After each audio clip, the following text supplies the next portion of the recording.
barristers are to walk out from next Monday in a strike over pay that could bring the courts to a halt. Members of the CBA, that's the Criminal Bar Association, have voted 81.5% to refuse to take on any new cases from next week. Their strike action will escalate from then, starting with 2 days of walkouts on Monday and Tuesday, followed by 3 days the following week until they go on strike for a full week on Monday, July the 19th. The action will then become indefinite.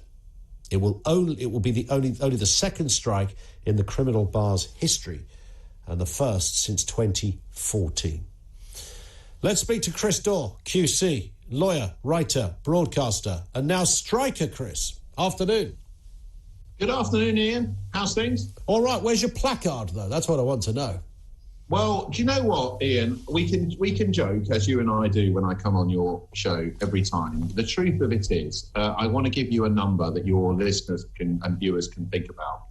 The average time for a rape trial to get to trial in the current system we have is 1,500 days. Over 4 years, rape victims are waiting to give evidence and to see justice in court. And that's why barristers are saying enough is enough. But this is about a backlog. What does that mean then? More courts, more barristers? If you're paid a few quid more, that's not going to make much of a difference, one would assume.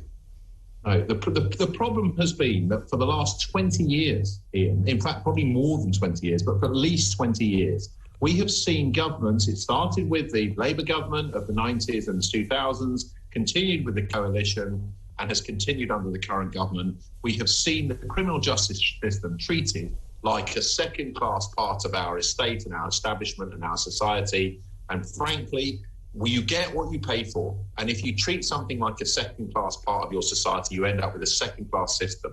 And if your daughter was raped and she had to wait 4 years just to give evidence in a trial, can you imagine how horrific and traumatizing that would be for her or for a male victim of sexual violence, as the case may be?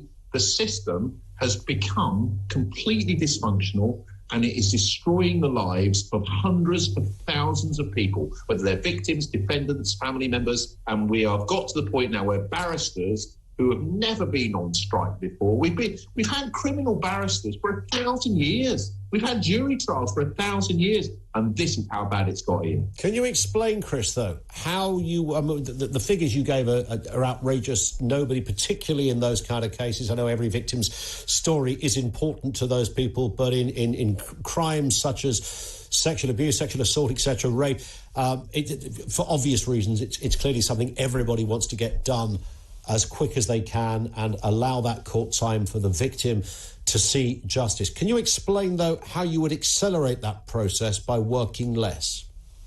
It's not about working less, Ian. It's the opposite. Well, it is if you're on strike, Chris.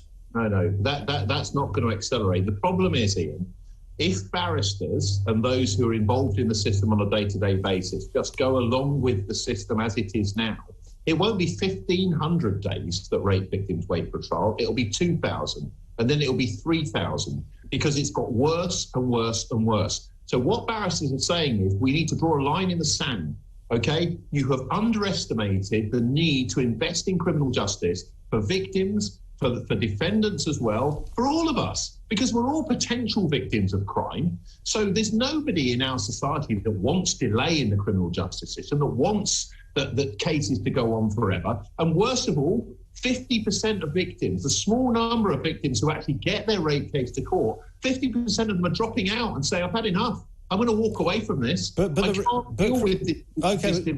Chris, the reality is surely that week commencing Monday, July the 18th, as an example, there's some industrial action before that. If you're a member of the CBA and you're a defending or a prosecuting barrister involved in a rape case that week, that person's rape case will not happen, right? So you are increasing the length of time somebody has to wait, causing more misery for victims.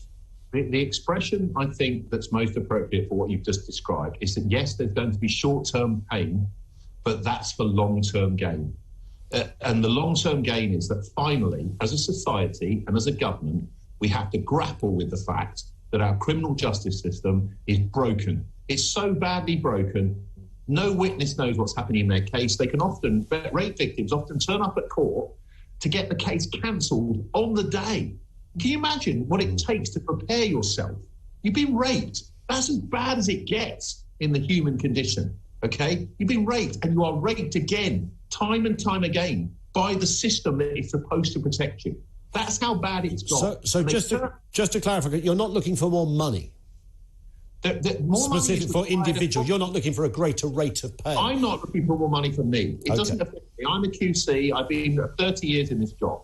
The barristers that I'm talking about are in their 20s. They've done everything they possibly can. Their families have sacrificed everything to get them there. And do you have any idea what the average income for a junior criminal barrister is, Ian? Just have a wild guess. I'm sure it's going to be, you're going to tell me 20 grand or something. I'm not. I'm going to tell you £12,000, less than the minimum wage, is what barristers, young criminal barristers, are earning gross. But again, this is not going to make caseloads go away, is it? Just by paying people some more money. It is going to make. I'll tell you why. Because 300 of those young barristers, we're down to about 2,500 criminal barristers dealing with legal aid cases day in, day out, up and down the country. 300 left last year alone.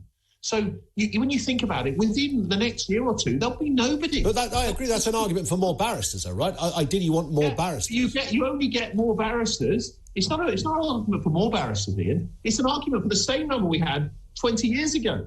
That's what we need. More than we have now, obviously, yes. So more barristers, better rate of pay. Yeah, and you can just imagine, many of those youngsters have come through, they've had their family have sacrificed everything. They've used their life savings to get them through university, to get them through law school, to get them through training.